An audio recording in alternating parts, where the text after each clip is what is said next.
What am I doing?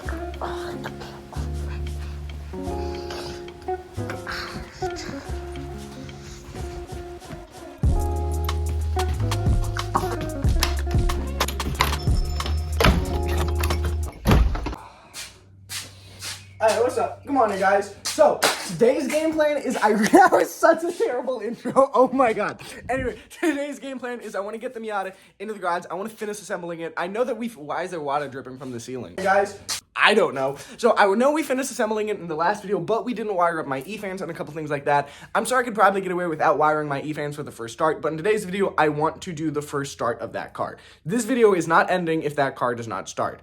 And with that being said, let's get into it. Oh! Last thing we need to do to the motor before we can actually start it is get the timing in all tip-top shape, because right now my timing is very well off.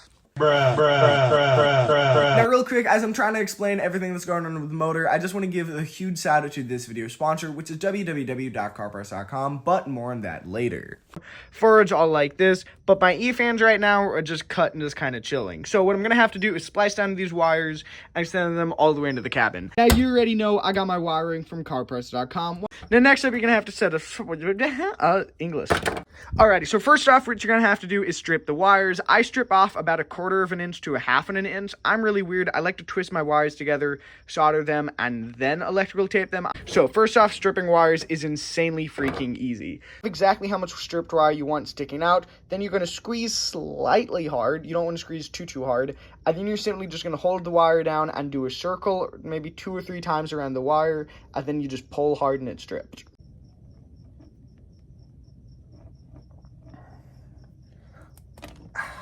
Just like that, it's a nice stripped wire.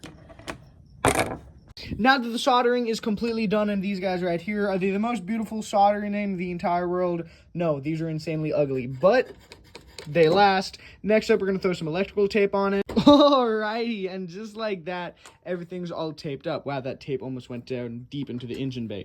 Oh, hey, there's another roll of tape right there. Why did... I'm confused. This is way too late at night to be doing this. So now that all of this is taped and soldered, I only tape it so there's no arcing or anything, and it looks a little bit better. Yeah, red wires and a black wire and a red wire and a blue wire, but whatever. You know what? No one's gonna see this stuff. Alrighty, so fast forward the next day, the fender's off of the car. I've been dicking with a little bit of wiring and everything off camera because I really don't think you guys want to see that much repetitive content. I also RTV'd, not JB welded. That would have been horrific if I JB welded it. I RTV'd all of those gaskets in there. Throw the airbox on. We have to throw one little hose right there still. I believe that hose goes to that line right there. Airbox, AFM on. And then I think we're ready to start. I have not started this car in almost like 9 months now, 8 months.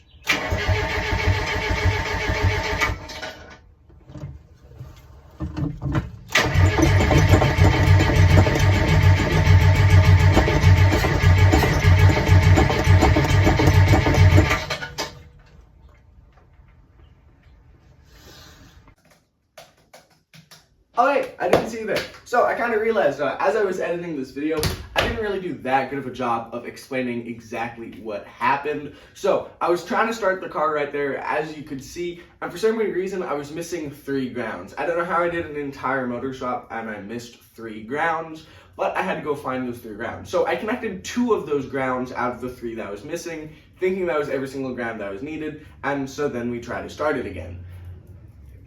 Then my battery died, so I had to go to the store and get a brand new battery. But once I got a brand new battery and we're back from the store, now we're gonna try to start it again. This is just a random little skit. I don't do skits like this. It's not funny. It's not funny. No one thinks these are funny.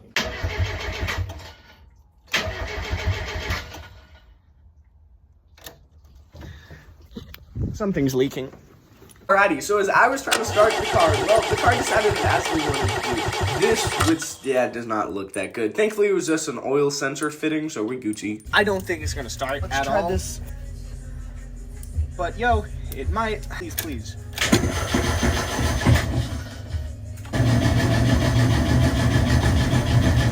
Does it sound like there's loose change in my motor?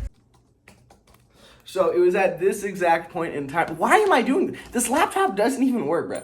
This isn't even the laptop I used to edit, bro. I do not even know what I'm doing. So it was at this point that I found out that there was one more ground that I need to connect. So then I tried to connect that ground. It didn't really work. So after a bunch of trial and error, I connected the ground. I was just so focused and hyper-focused on trying to get the car to start that I didn't really put as much information in as I wanted. So that's why post-editing Zaid is doing that. What is he biting my pillow? Yeah, I exposed you. Let's try this again.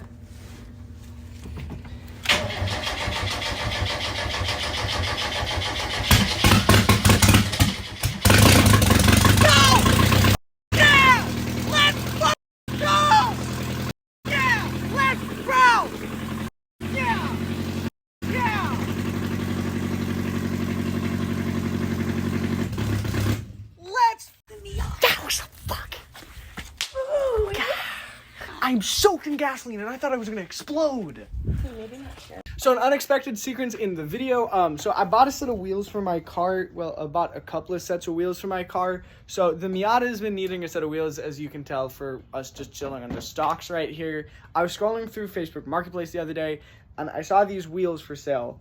And I was like, yo, it kind of looks like he has a lot in the background of the photo. So I was like, yo, bro, how much for the whole lot of wheels? And I don't mean a lot of wheels. I mean like a whole lot, like a pallet of them.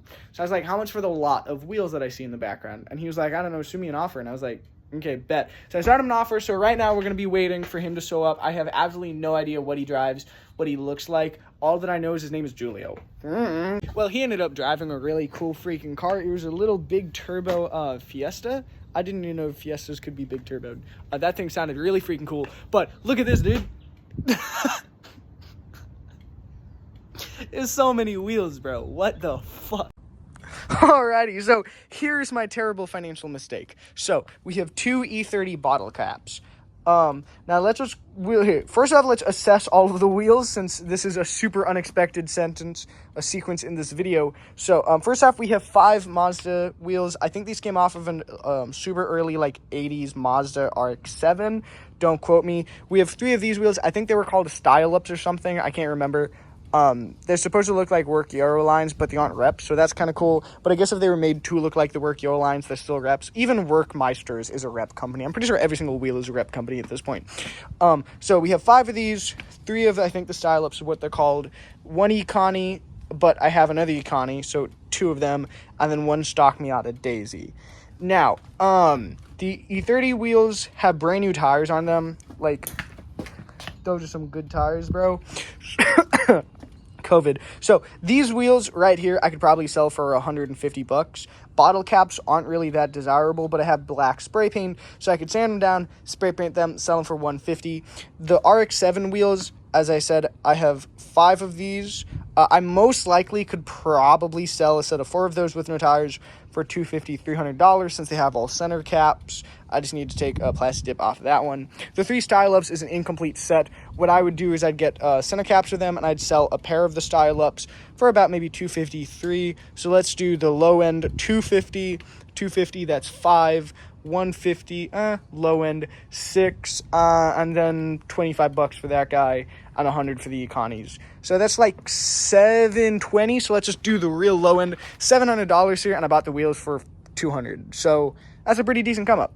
Anyway, now that we've talked about the wheels and we saw, oh, God, I've made such a terrible mistake. I do not have space for these many wheels. Now let's get back to working on the sit box. Alrighty, guys, so it is the next day. I have my GoPro fully charged. I need to pop it off the little tripod. Over here, I put a little stick mount right there, so we're going to be able to mount the GoPro right up there. Now, let's take off my hood, since, well, the hood is just rested up there for style, so the neighbors don't complain. And let's take this car on the first freaking drive in over 8 months, just to make sure everything is working well. Yeah, it starts. That's not that impressive if it's not going to drive.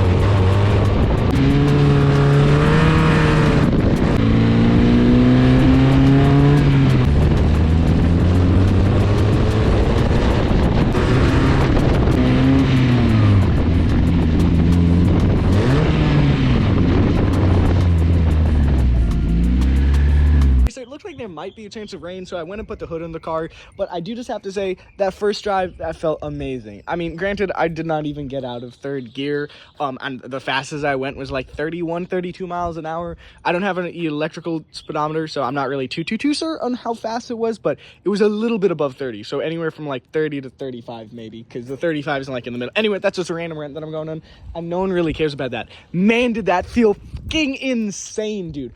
To be able to drive this car, it was almost going to be like a year since I've driven this car. Wow, we jumped from 8 months to a year. Content creator logic. But man, dude, that just felt so freaking refreshing. Now, there is so much we still need to do to this car. There's just an insane amount of work that we got to do to this car. But for a first actual drive of this thing, man, I'm freaking happy with that. That felt good.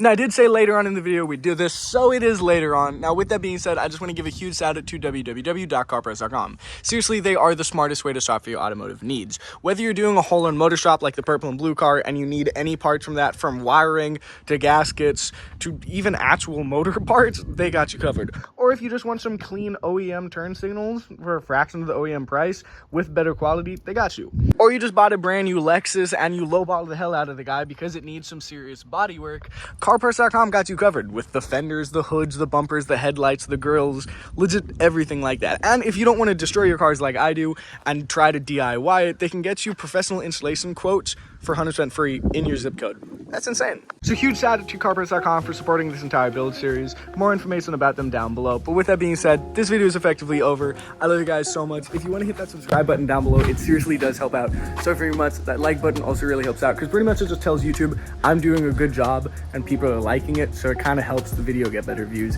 Anyway, I love you guys. Peace out.